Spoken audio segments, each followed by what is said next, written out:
साहिब बंदगी जय सिया राम।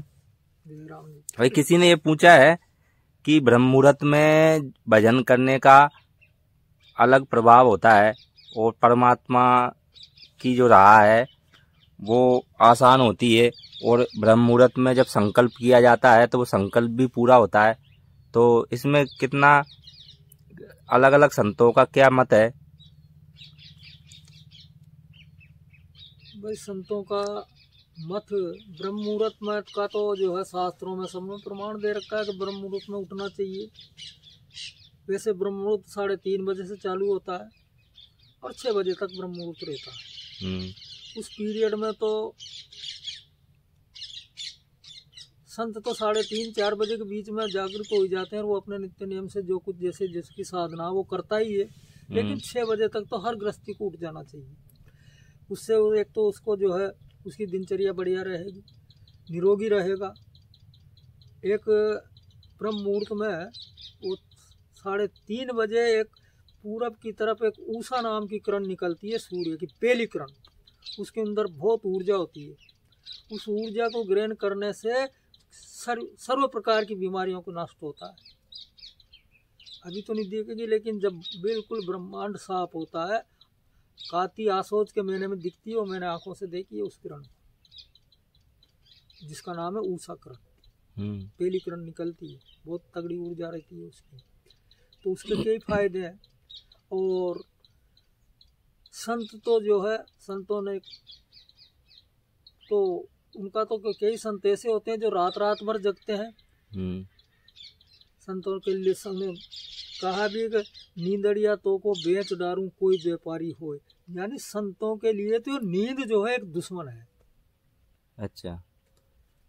वो संत की साधना रात्रि में होती है, रात को वो साधना करता है, भजन सुमरन करता है, और दिन में चाहे वो सो जाता है। वैसे जो अलग अलग स्टेज है सब संतों की, कोई 12 बजे 12:30 बजे साधना करता है, कोई 4 बजे, कोई 3:30 बजे। लेकिन ये एक ब्रह्म मुहूर्त ऐसा है जिसमें शरीर जो है स्वच्छ रहता है, संधिकाल होता है। अब संधिकाल ये दिन और रात्रि का भी संधिकाल है, और एक प्रकृति का संधिकाल होता है, और परमात्मा और प्रकृति का भी संधिकाल होता है। ये सब अलग अलग संधिकाल है। ब्रह्म मुहूर्त को कहते हैं, संधिकाल को ब्रह्म मुहूर्त कहते हैं। इसलिए ब्रह्म मुहूर्त में उठ जाना चाहिए। और ब्रह्म मुहूर्त में सब प्रकार की साधना होती है। नहीं, ऐसा बताया ना, सुबह जो संकल्प किया जाता है वो निश्चित ही पूरा होता है।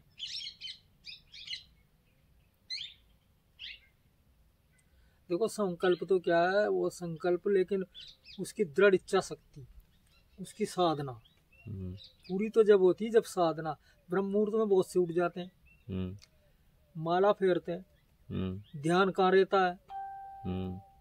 और माला फेरना और ध्यान दूसरी जगह ले रहे ना, तो ये तो माला फेरना नहीं है ना, ये भक्ति है।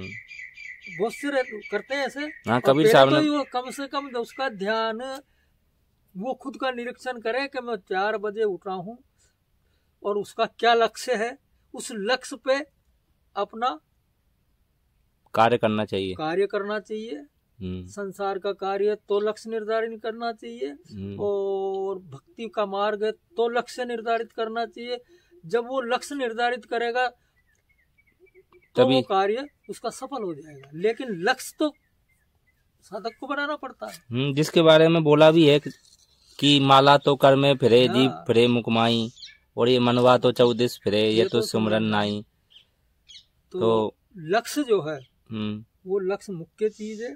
जैसा वो लक्ष्य बनाएगा, संसार की रोटी रोजी का लक्ष्य बनाएगा तो उसमें भी सफलता मिलेगी। परमात्मा की भक्ति के लिए लक्ष्य बनाएगा तो ये पहली स्टेज है, 4 बजे उठना, 4:30 बजे उठना। और जिसके ऊपर परमात्मा की दया होती है उसको तो ऑटोमेटिक 3:30 बजे उसकी नींद खुल जाती है। कुछ पूर्व जन्म के संस्कार होते हैं। कई लोग जो इससे नहीं भी जुड़ते हैं, जब भी कहते हैं करे यार मेरी तो 3 बजे 3:30 बजे नींद खुल जाती, सिर्फ उसको सत्संग की कमी है। इसीलिए अगर वो ऐसा व्यक्ति जुड़ जाए इस सदमार्ग से, इस परमार्थ से, तो उसकी स्टेज बढ़ सकती है, आगे बढ़ जाती है। तो और बहुत से ऐसे होते हैं कि धक्का देके भी 6 बजे तक भी उनकी नींद नहीं खुलती है, और फिर वो तो क्या कर पाएंगे। तो धर्मदास जी के बारे में बताएं थोड़ा, मतलब वो 56 करोड़ की माया लुटाकर उस परमात्मा को की चाहत में सब कुछ अपना सब कुछ लुटा दिया उनने। भाई ऐसा है, धर्मदास जी के पुराने जन्मों का उनके ऐसे संस्कार थे, और उनके ऊपर बहुत, ये तो लंबा चौड़ा किस्सा है लेकिन मैं शॉर्ट में उसको सुना। हाँ बताओ। धर्मदास जी सप्त सुदर्शन जो संत था द्वापुर में, उसके माता पिता थे। और जब वो मुक्त हुआ उस टाइम उसने प्रार्थना करी करुणामय साहब से कि आपने प्रभु मुझे तो मुक्त कर दिया, लेकिन मेरे बाप को भी जो आप इनका भी ध्यान रखना, और इनका भी जो है इस मृत्यु लोक से आवागमन रहित करा देना। तो उसी वजह से उनने जो है जन्म जन्म के ही जन्म लिए,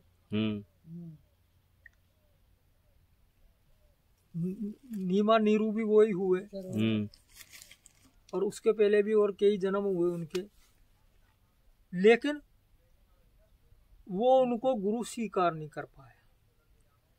यहाँ आकर के फिर वो जब ये धर्मदास और आमीन माता ये जो है मथुरा में तीर्थ यात्रा करने गए थे, उस टाइम क्योंकि उनको छुड़ाने की उनकी लगन नहीं थी धर्मदास जी की, लेकिन स्वयं परमात्मा की लगन थी उनके प्रति कि इनको तो मेरे को वो सुकृत जीव भी थे। वहां जाकर के जब वो एक पीपल के एक वर के वृक्ष के नीचे बैठे थे, और धर्मदास जी ने जो है खाना बनाया, और उस खाने में उनको चींटी प्रकट हो गई। अच्छा। तो एकदम विचार आया, क्योंकि सारा खेल तो उन्हीं का था, परमात्मा का। उनको अरे के यार के इसमें तो चींटी है, और ये सालग्राम जी के इनका वो कैसे लगाए, इसमें तो जीव है, अरे किसी भूखे संत को दे दो। तो उन्होंने देखा करे कि यार ये संत भूखा है, इनको दे देते। तो कबीर साहब को जा करके कलो महाराज जी आप भूखे हो और भोजन पालो। ये प्रथम मुलाकात थी, ये प्रथम मुलाकात थी कबीर साहब की धर्मदास जी से। धर्मदास जी उस टाइम कबीर साहब ने कहा अच्छा तेरे जो सालग्राम है उनके तो तू चींटी का भोग नहीं लगाएगा और मुझे खिलाने आ गया। जब ये बात उनने की तो यार इनको तो कोई पता ही नहीं ये कैसे कह रहे। वे पहली मुलाकात में उनके जो है एक तलब जिज्ञासा प्रकट हुई। बस वहीं से फिर उनकी वो जिज्ञासा बढ़ते बढ़ते बढ़ते बढ़ते एक दो दफे वो गायब भी हो गए।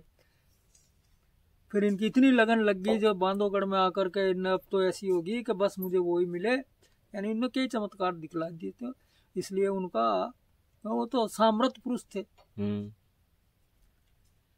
फिर वो उनको बांधवगढ़ में भी मिले और वहाँ उनने 56 करोड़ की माया लुटवा दी, सब कुछ कर दिया। और सारा जितना भी कबीर पंथ का ज्ञान है वो धर्मदास जी की धारा से इस धरातल पे आया है। अन्यथा सतयुग में भी आए, त्रेता में भी आए और द्वापर में भी आए, लेकिन कहीं प्रमाण नहीं मिलता कि उनने कोई इतना ज्ञान दिया। सिर्फ धर्मदास जी को ही ये ज्ञान दिया है, और धर्मदास जी ने सारे शास्त्रों का वर्णन किया है। शास्त्र तो क्या, शास्त्र क्या, प्रतिलिपि थी पहले तो उनको तो वैसे ही कंठस्थ था, और ये प्रतिलिपियां इकट्ठी कर करके ये तो अभी गिरधमुनि नाम साहब ने जो है इन पुस्तकों को छपवाया है। तो धर्मदास जी तो एक सुकृत अंश थे, और परमात्मा ने, और जिसको भी चाहे वो परमात्मा अभी भी ज्ञान जिसको होता है उन्हीं की कृपा से होता है। मनुष्य के बस की बात नहीं है कि अपन जो है उस ज्ञान को अर्जित कर लें। वो स्वयं प्रकट होकर के, जैसे द्वापुर में कृष्ण ने अर्जुन को गीता का ज्ञान सुनाया। और एक रोज फिर अर्जुन ने पूछा कि स्वामी वो आपने जो महाभारत में जो ज्ञान सुनाया था वो दोबारा मुझे सुनाओ। तो उन्होंने कह दिया कि मुझे पता नहीं है तो ये कौन ने सुनाया था।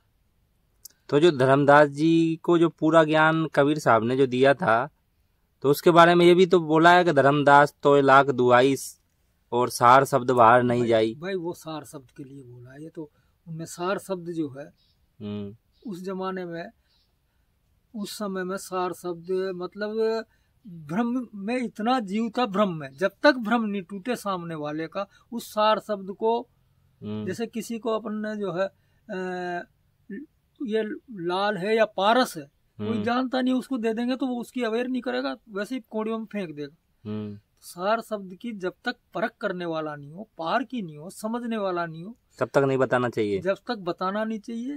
और फिर सार शब्द बताना, सार शब्द तो प्रकट होता है, उसे वो तो प्रकट होता है स्वयं। सार शब्द तो एक उसका स्वरूप है, स्वयं का स्वरूप है, स्वयं का स्वरूप है।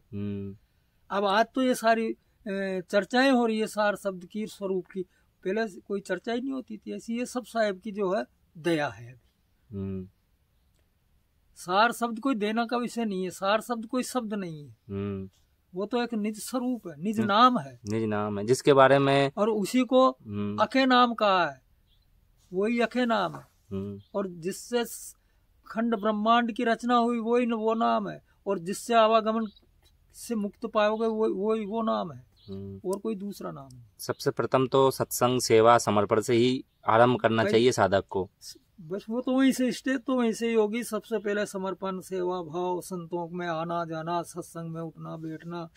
और गुरु हर इस संसार में सब तरह के गुरु हैं। अब गुरुओं की परख करना, पारख करना, यानी अपने आप सत्संग में उठते बैठते उसकी जो है विवेक शक्ति बढ़ती चली जाएगी। सत्संग ज्ञान चर्चा सुनते सुनते ज्ञान बढ़ने लग जाएगा, और उसकी साधना भी बढ़ने लग जाएगी। परमात्मा के प्रति समर्पण, प्रेम प्रकट हो जाएगा। और प्रेम जब प्रकट हो गया तो फिर तो प्रेम ही परमात्मा है। प्रेम से प्रकट हो तो भगवान। और अर्जुन ने भी बताया है ना कि अर्जुन सब कामनाएं तो व्यर्थ है, उस परम धन परमात्मा के लिए इच्छा कर। गीता में कहा है एक जगह। तो प्रेम ही बड़ी, मीराबाई ने भी कहा है, पायो रे मैंने प्रेम रतन धन पायो। तो प्रेम प्रकट करना ये तो स्वयं का विषय है। और जब तक वो सद्गुण को धारण नहीं करेगा, ग्रहण नहीं करेगा, तब तक प्रेम आचरण नहीं सुधरेंगे, जब तक उसका प्रेम प्रकट नहीं होगा। प्रेम तो उसने माया में अभी संसार में बड़ा रखा है। संसार से जब उसकी ये जो आशाएं जो घूम रही है संसार में, वो समट के नहीं आएगी, तब तक न तो प्रेम प्रकट होगा, न विवेक जगेगा, न बुद्धि बढ़ेगी। क्योंकि उसने तो संसार अपना मान रखा है। और ये काया भी संसार है और ये प्रकृति भी संसार है। साहिब बंदगी।